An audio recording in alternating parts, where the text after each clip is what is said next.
ഇവിടുത്തെ ഏറ്റവും നല്ല ലാഭന്റെ കളക്ഷൻസ് എടുത്ത് ടെമ്പിൾ കളക്ഷൻ വേണോ ടർക്കിഷ് കളക്ഷൻ വേണോ? ആദ്യം കുടിക്കാൻ എന്തെങ്കിലും എടുക്കും. സോറി മാഡം, എന്താ വേണ്ടത്? Avocado shake with ice cream. ഇവിടെ ചായ ഉണ്ടാവുള്ളൂ മാഡം. എന്നാ പാല് കൂട്ടി വെള്ളം കുറച്ച് മധുരം കേറ്റി ഒരു ചായ എടുക്ക്. ഇവിടെ കേരള കളക്ഷനിലുള്ള മാലകളുണ്ടോ? സാർ, നീ ആ തീപ്പെട്ടി സുഗുണന്റെ മോനല്ലേ?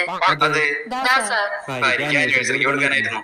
5-6 വർഷായില്ലേ? വല്ല സാരി കുപ്പികളെ എങ്ങനെ വാങ്ങിക്കൊടുക്ക്. ഇതിനൊക്കെ നല്ല പണിക്കൂലിയാ. നിനക്ക് താങ്ങോ? ഇവിടെ കേരള കളക്ഷൻ ആഭരണങ്ങൾക്ക് വെറും 1% പണിക്കൂലി ഉള്ളൂ. ഇവിടെ ബംഗാളി കളക്ഷൻസ് ഉണ്ടോ? അയ്യോ, ബംഗാളി മോനെ, നീ കട മാറി കയറിയോ? ഇത് സ്വർണ്ണ കടയാ, ഫാൻസി കടയല്ല. നിനക്ക് കിട്ടുന്ന കൂലി പോലെയല്ല സ്വർണ്ണത്തിന്റെ പണിക്കൂലി. ഇതൊക്കെ വാങ്ങാനുള്ള കൂലി എനിക്ക് കിട്ടുന്നുണ്ട് സച്ചി. അല്ല, മാഡത്തിന് ഇതിലേതാ വേണ്ടേ? ഉപ്പ് സോഡ കുടിച്ചിട്ട് വരാന്ന് പറഞ്ഞ് നീ ഇവിടെ വന്നിരിക്കായിരുന്നോ?